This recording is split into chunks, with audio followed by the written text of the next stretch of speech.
नमस्कार दोस्तों, मैं Shalini Shukla. Welcome to my YouTube channel. आज हम एक नए टॉपिक के साथ आपके सामने प्रेजेंट हुए हैं। वो टॉपिक है समास। समास आप सब जानते भी होंगे। आज समास को हम लोग संक्षिप्त रूप से जानेंगे कि समास आखिर होता क्या है और समास का प्रयोग हमारे एजुकेशन टाइम में क्लास 3 से स्टार्ट हो जाता है और क्लास कंपटीशन लेवल तक जो हम एग्जाम देते हैं उस लेवल तक हमारे समास का यूज कहाँ कहाँ होता है, समास को हम कैसे जानते हैं, या समास की परिभाषा क्या होती है, समास के प्रकार क्या होते हैं, ये सारा हम सब कुछ आज इस अपने चैनल पे जानेंगे। ठीक है, तो लास्ट तक देखते रहिएगा, बिल्कुल मिस मत करिएगा, बहुत ध्यान से देखिएगा। बहुत सारी शॉर्ट ट्रिक्स लेके हम आपके सामने आए हैं। आई होप कि आपको पसंद भी आएगा और आपके लाइफ टाइम याद रखने वाली चीजें हम आपके साथ लेकर आए हैं। ठीक है, आइए देखते हैं। तो सबसे पहले हम जानते हैं समास होता क्या है, और समास को जानने से पहले समास की परिभाषा क्या होती है, वास्तविक अर्थ क्या है समास का, आइए वो जानते हैं। तो देखिए, दो या दो से अधिक शब्दों के मेल से जो नया शब्द बनता है उसमें उसे समस्त पद कहते हैं।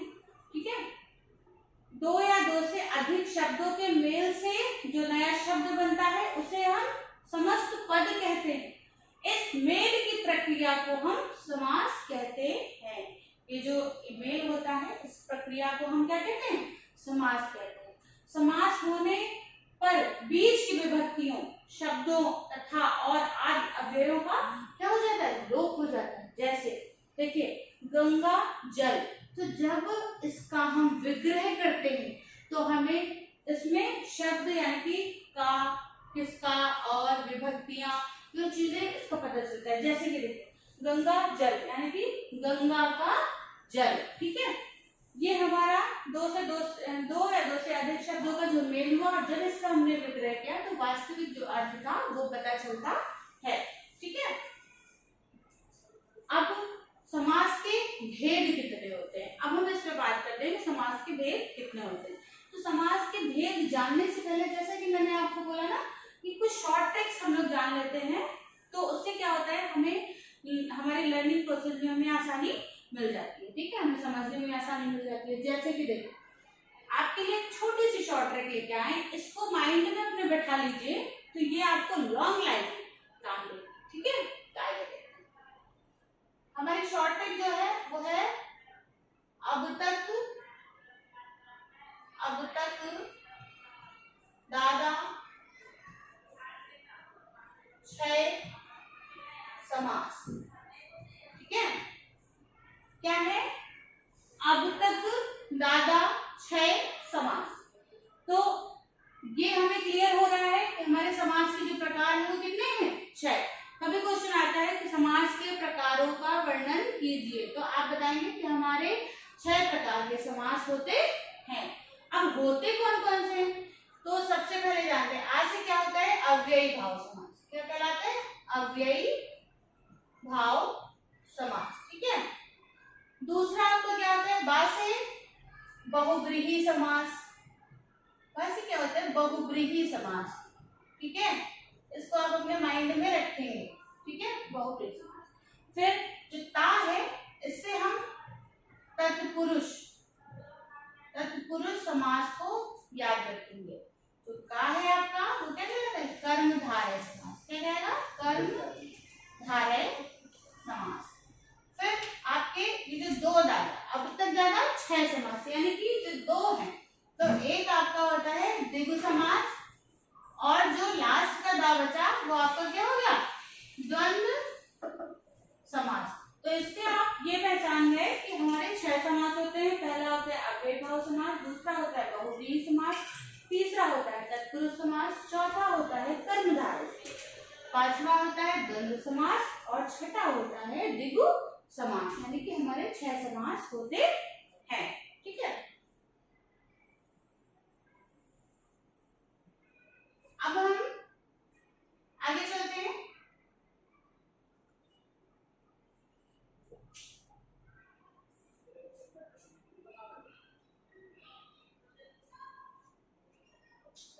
चलिए आगे चलते हैं और देखते हैं क्या हो गया भाई, चलिए आगे चलते हैं। समास के भेद, मैंने कहा कि अभी हम लोगों ने क्या जाना, समास के प्रकार कितने होते हैं। अब हम जानते हैं कि समास के प्रकार होते हैं, उनकी परिभाषा क्या होती है। फिर आगे चल के हम जानेंगे कैसे उदाहरणों से हम इन्हें पहचानते हैं। ठीक है, तो आइए जानते हैं समास के भेद। तो पहला जो हमारा भेद है वो क्या है, अव्ययी भाव समास। क्या है, अव्ययी भाव समास। अव्ययी भाव समास की परिभाषा क्या होती है, जिस समास का पहला पद प्रधान हो, जिस समास का पहला पद प्रधान हो और वह अव्यय, पहला पद भी प्रधान हो लेकिन वह अव्यय हो, उसे अव्ययी भाव समास कहते हैं। जैसे कि यथा मति, यानी कि जब इसका संधि विच्छेद, इसका समास विग्रह करते हैं तो क्या होगा, मति के अनुसार आमरण यानी कि मृत्यु कर। ठीक है, तो इसमें क्या है, अच्छा अब इसकी शॉर्ट ट्रिक भी जान लेते हैं कि हम सपोज दैट अगर सडन आ जाता है तो उसको पहचानेंगे कैसे। तो उसको पहचानेंगे ऐसे कि जो ये जो शब्द है देखो यथा, ठीक है, आमरण, ये उपसर्ग प्रत्यय तो जानते होंगे, तो जो उपसर्ग होता है वो आगे लगता है, प्रत्यय पीछे लगता है। तो अव्ययी भाव समास में उपसर्ग का प्रयोग किया जाता है। ठीक है, उपसर्ग होते हैं और अगर इनको हम हटा दें, यानी कि जैसे हमारा है आपका है यथा शक्ति, अगर हम यथा को हटा दें तो इसका वास्तविक अर्थ कहीं नहीं निकलता है। यानी कि ये ऐसे शब्द हैं जिनको किसी शब्दों के साथ जोड़ते हैं तभी इनका अर्थ निकलता है। ऐसे शब्द हमारे अव्ययी भाव समास के शब्द कहलाते हैं। जैसे हो गया सरपट, रातों रात, खटखट, है, ये सारे जो है हमारे अव्ययी भाव समास के उदाहरण हैं। अब आगे देखते हैं तत्पुरुष समास। तत्पुरुष समास की परिभाषा जानते हैं, जिस समास का उत्तर पद प्रधान हो और पूर्व पद क्या हो, गौड़ हो, उसे हम तत्पुरुष समास कहते हैं। जैसे तुलसीदास कृत, यानी कि तुलसी द्वारा कृत रचित। आप सीधा सा उनके तत्पुरुष समास के शब्दों को पहचानने का एक शॉर्ट है तरीका, आपने कारक पढ़े होंगे, कारक को याद कर लीजिए। कर्ताने कर्म को करण से संप्रदान के लिए अपराध संबंध का की अधिकरण में पर संबोधन है वो अरे, जिसमें कि अब जो है कर्ता को हटा दीजिए। ठीक है, कर्ता हटा दीजिए और संबंध हटा दीजिए, तो क्या है, अब ये दोनों चीजें आपके तत्पुरुष समास में नहीं आती। ठीक है, आगे देखते हैं तत्पुरुष समास के दो और भी प्रकार होते हैं, ये भी जान लेते हैं कि तत्पुरुष समास के जो दो और प्रकार होते हैं वो कौन कौन से होते हैं। तो पहला होता है आपका द्विगु, पहला कौन सा होता है, और दूसरा होता है आपका कर्म धारय। दूसरा कौन सा होता है, कर्म धारय। ठीक है, इस बात को याद रखिएगा, इसके बारे में हम लोग डिटेल में आगे पढ़ेंगे। ठीक है, अब हम आते हैं द्वंद्व समास। द्वंद्व समास आप जानते हैं क्या होता है, द्वंद्व समास यानी कभी देखा है आपस में द्वंद्व हो गई है ना, ये शब्द आपको कुछ याद दिला रहे होंगे, आपस में द्वंद्व यानी कि आपस में लड़ाई हो गई, आपस एक दूसरे से विपरीत हो गए। तो सबसे पहले उसका शाब्दिक अर्थ में जान लिया, जब हम अर्थ जान लेंगे तो हमको शब्द पहचानने में बहुत आसानी हो जाएगी। चलिए हम परिभाषा पे आते हैं। जिस समास के दोनों पद प्रधान होते हैं तथा विग्रह करने पर, यानी कि इनका खंडन करने पर और अथवा या एवं लगता है, वह द्वंद्व समास कहलाता है। ठीक है, अब द्वंद्व समास के कुछ उदाहरण के साथ इसको जानते हैं। जैसे कि एक उदाहरण है द्वंद्व समास का, दिन रात। इसमें एक शॉर्ट ट्रिक है, इसमें योजक चिन्ह लगा होता है। ठीक है, योजक चिन्ह से आप पहचान लोगे कि ये द्वंद्व समास है, यानी कि एक शब्द दूसरे का विपरीतार्थक शब्द ही होगा। जैसे कि क्या है, दिन रात, तो दिन का जो विलोम है वो रात होता है ना, और यहाँ क्या है, योजक चिन्ह लगा हुआ है, तो ये हमारे और को प्रदर्शित करता है, यानी कि और इसमें छिपा हुआ है योजक चिन्ह द्वारा। तो ऐसे शब्दों को हम द्वंद्व समास कहते हैं और इसको हम द्वंद्व समास की तरह पहचानते हैं। अब हम देखते हैं बहुब्रीहि समास। क्या है, फिर हमारा नेक्स्ट आता है बहुब्रीहि समास। तो सबसे पहले इसकी परिभाषा जानते हैं, वापस आते हैं। जिस समास के दोनों पद क्या होते हैं, अप्रधान और समस्त पद के अर्थ के अतिरिक्त सांकेतिक अर्थ प्रधान हो उसे हम बहुव्रीहि समास कहते हैं। फिर से जानते हैं, फिर से देख लेते हैं। जिस समास के दोनों पद अप्रधान हो और समस्त पद के अर्थ के अतिरिक्त कोई सांकेतिक अर्थ प्रधान हो उसे हम बहुव्रीहि समास कहते हैं। ठीक है, अब बहुव्रीहि समास का एक उदाहरण भी जानते हैं और इसका शॉर्ट तरीका भी जान लेते हैं। बहुव्रीहि यानी कि बहुत बड़ा, बहुत विस्तृत, सबसे अलग, सबसे महान। ठीक है, तो आइए देखते हैं। जैसे कि एक उदाहरण है दशानन, और अगर इसका हम समास विग्रह करते हैं तो क्या हो जाएगा? 10 है आनन जिसके, 10 है आनन जिसके, वो कौन होगा? रावण। क्या रावण जैसा कोई दूसरा पैदा हुआ? नहीं। तो क्या है? बहुत बड़ा, बहुत विस्तृत। 10 है आनंद जिसके, 10 है सर जिसके, वो क्या है? रावण। ठीक है, ऐसा कोई दूसरा नहीं हुआ, यानी कि बहुत बड़ा, बहुत महान, बहुत विस्तृत, बहुत बलशाली। तो आपने समझा कि बहुव्रीहि समास का ये एक उदाहरण है जिससे हम, जैसे कि दशानन हो गया, लंबोदर हो गया, नीलकंठ हो गया, ये सारे समास हमारे बहुव्रीहि समास के उदाहरण हैं। अब आइए आगे चलते हैं। समास विग्रह क्या होता है? मैंने कई बार आपको ये शब्द का रिपीट किया है, मैंने समास विग्रह करते हैं, अब यहाँ पे शब्द विग्रह करते हैं। तो ये विग्रह होता क्या है? आइए इसके बारे में जानते हैं। सामासिक शब्दों के बीच के संबंध को स्पष्ट करना ही समास विग्रह कहलाता है। यानी कि जो शब्द, एक शब्द है, उसके जो बीच में छुपा हुआ अर्थ है उसको हमें विग्रह करने पर ही पता चलता है। ऐसे शब्दों को हम क्या कहते हैं? समास विग्रह कहते हैं। ठीक है, ऐसे शब्दों में हम समास विग्रह करते हैं। जैसे देखते हैं राजपुत्र, तो ये तो आपको दिख रहा है कि राजपुत्र है। अब अगर हम इसको छिपा दें तो आप समझेंगे कि राजपुत्र लिखा, लेकिन जब हम इसका विग्रह करें तो आपको पता चला किसका पुत्र है? राजा का पुत्र है। ठीक है, ये क्लियर हो गया। आइए नेक्स्ट पे चलते हैं। अब हम जानते हैं पूर्व पद और उत्तर पद क्या होता है। ठीक है, शब्द लिखा है, इसका पूर्व पद क्या होता है, उत्तर पद क्या होता है। जैसे कि हम लोग पढ़ रहे थे, उसका पूर्व पद प्रधान होता है, उसका उत्तर पद प्रधान होता है। तो ऐसे ही शब्द का भी हम पूर्व पद और उत्तर पद देखते हैं। जैसे कि आप देख रहे हैं यहाँ पे लिखा हुआ है गंगा जल। तो समास में 2 पद शब्द होते हैं। जो 2 पद हैं समास में दिए हुए वो क्या कहलाते हैं? वो शब्द कहलाते हैं।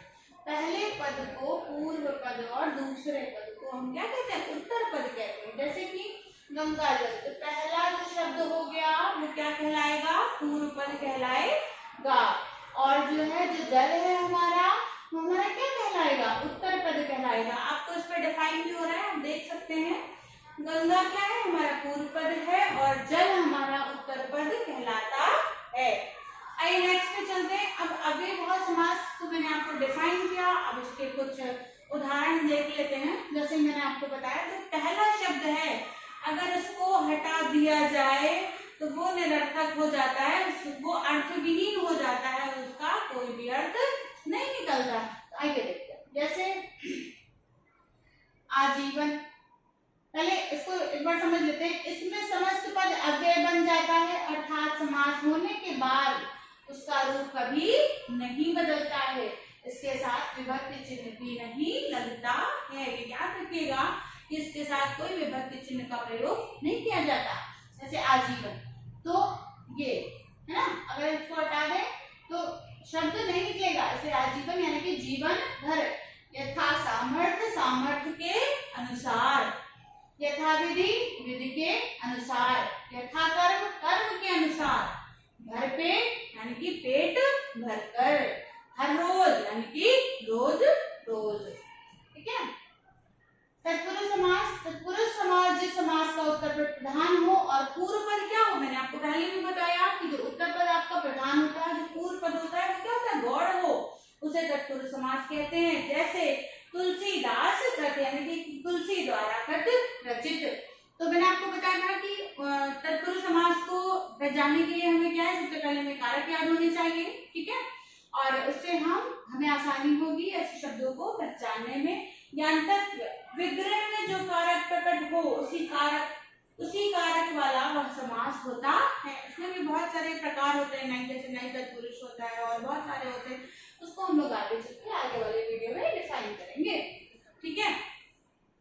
अब हम देखते हैं द्वंद्व समास। मैंने आपको पहले भी अपने इसी चैनल पे पहले जब मैंने द्वंद्व पढ़ाया है तो मैंने आपको बताया द्वंद्व का शाब्दिक अर्थ है लड़ाई, यानी कि एक दूसरे का विपरीत। तो देखते हैं, जिस समास के दोनों पद प्रधान होते हैं तथा विग्रह करने पर, यानी कि उनको अलग करने पर और अथवा या एवं लगता है, वह हमारे क्या कहलाते हैं, द्वंद्व समास कहलाते हैं। जैसे कि पहले भी आपको बता चुके हैं कि ये जो योजक चिन्ह है, ठीक है, ये योजक चिन्ह जो है आपके और को प्रदर्शित करता है। जैसे कि पाप पुण्य, जब इसका हम समास विग्रह करते हैं तो पाप और पुण्य, सीता राम यानी कि सीता और राम, ऊंच नीच ऊंच और नीच, अन्न जल, ये देखिए योजक चिन्ह लगा हुआ है, जब इसका विग्रह कर रहे हैं तो ये और में बदल रहा है, यानी कि अन्न और जल। खरा खोटा, खरा और खोटा, राधा कृष्ण, राधा और कृष्ण। तो हमें लगता है कि आपको द्वंद्व समास बहुत अच्छे से समझ में आ गया होगा। अब नेक्स्ट आते हैं अपने द्विगु समास। हमेशा याद रखिए द्विगु, जब भी द्विगु का नाम लिया जाए तो समझ लीजिए संख्यावाची होगा, ठीक है। तो ये भी आपको एक शॉर्ट ट्रिक है, यानी कि जिस समास का पूर्व पद संख्यावाचक विशेषण हो उसे द्विगु समास कहते हैं। इसमें समूह अथवा समाहारों का प्रयोग होता है या उसका ज्ञान किया जाता है। जैसे कि त्रिलोक, तो आपको खुद भी दिख रहा होगा, तो त्रिलोक की बात आ रही है, यानी कि तीन, ठीक है। त्रिलोक, जब इसका विग्रह करेंगे तीन लोकों का समाहार हो रहा है यहाँ पर, यानी कि संख्या पता चल रही है कि लोक हैं, लेकिन कितने हैं, 3 लोक हैं, ठीक है। नवग्रह, 9 ग्रहों का समूह, यानी कि 9 संख्यावाची है, संख्या दिख रही है ना आपको, 9 यानी ग्रह है, 9 है, ठीक है, संख्यावाची 9 ग्रहों का समाहार या समूह। नवरात्र, 9 रात्रियों का समूह, नव, फिर यहाँ पे संख्या है, संख्या मिल रही है, अठन्नी, तो 8, अठन्नी 8 आने का समूह। तो क्या है, यहाँ पे आपको सारी संख्या दिख रही है, देखिए 3, 9, फिर 9, फिर 8, ठीक है। तो ऐसे संख्यावाची जो शब्द आते हैं वो आपके द्विगु समास के अंतर्गत आते हैं। अब हम बात करते हैं कर्मधारय समास की। तो जानते हैं कर्मधारय समास क्या होता है। तो जिस शब्द समास का उत्तर पद प्रधान हो और पूर्व पद व उत्तर पद में विशेषण विशेष तथा उपमान रूप में का संबंध हो, ऐसे समास को हम कर्मधारय समास कहते हैं। जैसे, अच्छा क्या है, आप अपनी बोलचाल की भाषा में समझिए, कर्मधारय यानी कि जो शब्द किसी का कर्म लेकर, किसी का चर्म ओढ़ लेता है, चोला ओढ़ लेता है, कर्म ओढ़ लेता है, ऐसे शब्दों को हम कर्मधारय समास कहते हैं। जैसे कि देखिए आपका है एक एग्जांपल है सज्जन, यानी कि सत्जन, यानी कि एक अच्छा व्यक्ति, एक ऐसा जन जिसने सज्जनता का चोला अपने ऊपर ओढ़ लिया हो, ऐसे शब्दों को हम कर्मधारय शब्दों की तरह पहचानते हैं। नील कमल, यानी कि नीला है कमल, जिसका कमल तो है लेकिन उसने किसका रूप धारण कर लिया, नीले रंग का, ठीक है। ऐसे शब्दों को हम कर्मधारय समास से पहचानते हैं। देहलता, देह रूपी लता, इसने किसका रूप धारण कर लिया, देह का, बह गया पसीने में। दही बड़ा, दही में डूबा बड़ा, ठीक है। दही बड़ा यानी कि जो दही था, तो जो बड़ा था वो जो दही में डूब गया तो उसने दही बड़े का रूप धारण कर लिया।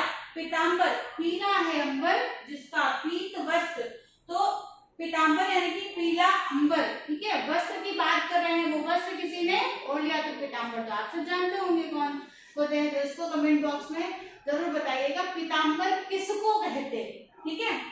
नरसिंह, नरों के सिंह के समान, ठीक है। फिर यहाँ पर क्या है, इसका रूप धारण कर लिया, ठीक है। अब नेक्स्ट देखते हैं बहुव्रीहि। मैंने आपको पहले भी बताया था, बहुत बड़ा, बहुत मान, ठीक है, बहुत हिम्मत वाला, बहुत जज्बे वाला, जो भी ऐसे शब्द होते हैं वो हमारे बहुब्रीहि समास में आते हैं। जैसे कि मैंने आपको बताया, आइए डेफिनेशन पे फोकस करते हैं। जिस समास के दोनों पद अप्रधान हो और समस्त पद के अर्थ के अतिरिक्त कोई सांकेतिक अर्थ प्रदान हो उसे बहुब्रीहि समास कहते हैं। ठीक है, आइए इसके एग्जाम्पल क्या है। जैसे कि दशानन, मैंने आपको अभी एग्जाम्पल दिया था, आपको याद होगा। दस है आनन जिसके, दस है सर जिसके, दस है मुख जिसके अर्थात रावण। ठीक है, नीलकंठ, नीला है कंठ जिसका अर्थात महादेव भगवान शिव, इनके अलावा दूसरा कोई भी नहीं जन्मा। सुलोचना, सुंदर है लोचन अर्थात मेघनाथ की पत्नी, इनके जैसी दूसरी नहीं जन्मी। बहुत बड़ी, बहुत महान, मैंने बताया सबसे अलग, सबसे बड़ा, सबसे महान। पीतांबर, अरे मैंने आपसे जो बोला कि आप कमेंट बॉक्स में बताइएगा वो तो आपके सामने ही आ गया। पीले हैं अंबर वस्त्र जिसके, किसके हैं अर्थात श्री कृष्ण भगवान। लंबोदर, लंबोदर आप देखते ही पहचान जाएंगे। जब लंबोदर किसके लिए प्रयोग होता है, हमेशा आप देखेंगे भगवान गणेश जी के लिए लंबोदर का प्रयोग होता है। तो लंबोदर, लंबा है उदर जिसका, लंबा है पेट जिसका अर्थात है श्री गणेश जी। दुरात्मा यानी कि बुरी आत्मा वाला कोई दुष्ट, ये भी एक अलग है, विचित्र प्राणी होगा, है ना। श्वेतांबर, श्वेत है जिसके अंबर, यानी कि अंबर इसका वस्त्र होता है। ठीक है, श्वेत है जिसके अंबर अर्थात माता सरस्वती। ठीक है, अब हम अर्थ जानते हैं कि कर्मधारय और बहुब्रीहि समास में अंतर क्या होता है। बहुत सारे लोग कंफ्यूज हो जाते हैं। बहुत सारे लोग जब जैसे आपका दशानन आ जाता है तो उन्हें लगता है कि किसी कर्म को धारण कर रखा है तो कर्म धारय में लगाते हैं। ऐसे बहुत सारे क्वेश्चन, बहुत आपको कंफ्यूजन कर्म धारय और बहुब्रीहि समास में मिलता है। ठीक है, तो आइए जानते हैं। कर्मधारय में समस्त पद का एक पद दूसरे का विशेषण होता है, मतलब जो एक पद होता है वो दूसरे की विशेषता को बताता है, दूसरे की विशेषता को डिफाइन करता है। इसमें शब्दार्थ प्रधान होता है, जैसे कि मैंने बताया नीलकंठ, अभी आपको पिछले स्लाइड में बताया नीलकंठ यानी कि नीला है कंठ जिसका। बहुब्रीहि में समस्त पद के दोनों पदों में विशेषण विशेष का संबंध एक भी नहीं होता है, अपितु वह समस्त पद भी किसी अन्य संज्ञादि का विशेषण होता है। इसके साथ ही शब्दार्थ गौड़ होता है और कोई भिन्नांतर भी प्रदान हो जाता है, जैसे कि नीलकंठ, नीला है कंठ जिसका अर्थात शिव। अब देखिए दोनों ही एक ही उदाहरण है लेकिन अर्थ क्या है अलग। जैसे कि नीलकंठ यानी कि नीला है कंठ, यानी कि जो कंठ है वो क्या नीला है यानी कि थोड़ा सा विपरीत कर्म को धारण कर लिया। और बहुब्रीहि समास नीला है कंठ जिसका, किसकी बात कर दी, भगवान शिव की। ठीक है, तो दोनों में अंतर को बहुत ही ध्यान से समझ के प्रश्न करिएगा। अब आते हैं तत्पुरुष समास के प्रकार। मैंने आपको बताया ना ये छिपे हुए कारक कर्ता में, तो कर्ता तो मैंने बताया कि आते हैं कर्म को, है ना। अब देखिए तो इसको आप ऐसे पढ़ लेते हैं, कर्म विज्ञान तत्व विग्रह में जो कारक प्रकट हो उसी कारक वाला वह समास होता है। जैसे कि कर्म तत्पुरुष की अगर हम बात करें तो क्या है, गिरह तट, गिरह को काटने वाला, कर्ता ने कर्म को, आया ना कारक कर्म को। ठीक है, तो इसको डिफाइन कर रहा है, ऐसे आप समझ जाएंगे। तत्पुरुष का कौन सा कारक है, कर्म तत्पुरुष कारक है। ठीक है, ऐसे ही करण को देखते हैं तो कर्ता ने कर्म को करण से, तो देखिए से आपको मिल गया, ठीक है, से मिल गया, अधिकरण में पर। ठीक है, तो ये अधिकरण तत्पुरुष है और देखिए इसका संबंध में से हो गया। तो जब कभी ऐसे शब्दों को जब समास विग्रह करते हैं और में मिल जाए तो समझ जाते हैं कि अधिकरण तत्पुरुष समास होगा। संबंध काकी के रारी रे, यानी कि संबंध काकी के रारी रे, देखिए संबंध को स्थापित कर दिया, संबंध प्रकट हो गया। और अभी देखते हैं संप्रदान, संप्रदान के लिए। ठीक है, करता जब आप ये कारक याद करते हैं तो संप्रदान के साथ क्या आता है, के लिए आता है। तो देखिए संप्रदान तत्पुरुष का एक उदाहरण है रसोई घर, यानी कि रसोई के लिए एक घर, के लिए आ रहा है ना, तो आप समझ जाएंगे संप्रदान तत्पुरुष है। अपादान, अपादान किस स्थिति में कारक प्रयोग किया, पदंत अलग होने की स्थिति में है, ठीक है। तो ये देखिए पदंत तत्पुरुष समास का एक उदाहरण है देश निकाला, यानी कि देश से निकाला, यानी कि देश से वो अलग हो रहा है, ठीक है। तो आई होप कि आपको मेरा चैनल अच्छा लगा होगा और आपको कंपटीशन में, आपके एजुकेशन टाइम में भी ये आपको बहुत हेल्प करने वाला है। अगर आपको मेरा चैनल अच्छा लगा हो तो प्लीज सब्सक्राइब करिएगा। Thank you so much. मिलते हैं नेक्स्ट वीडियो में, तब तक की धन्यवाद।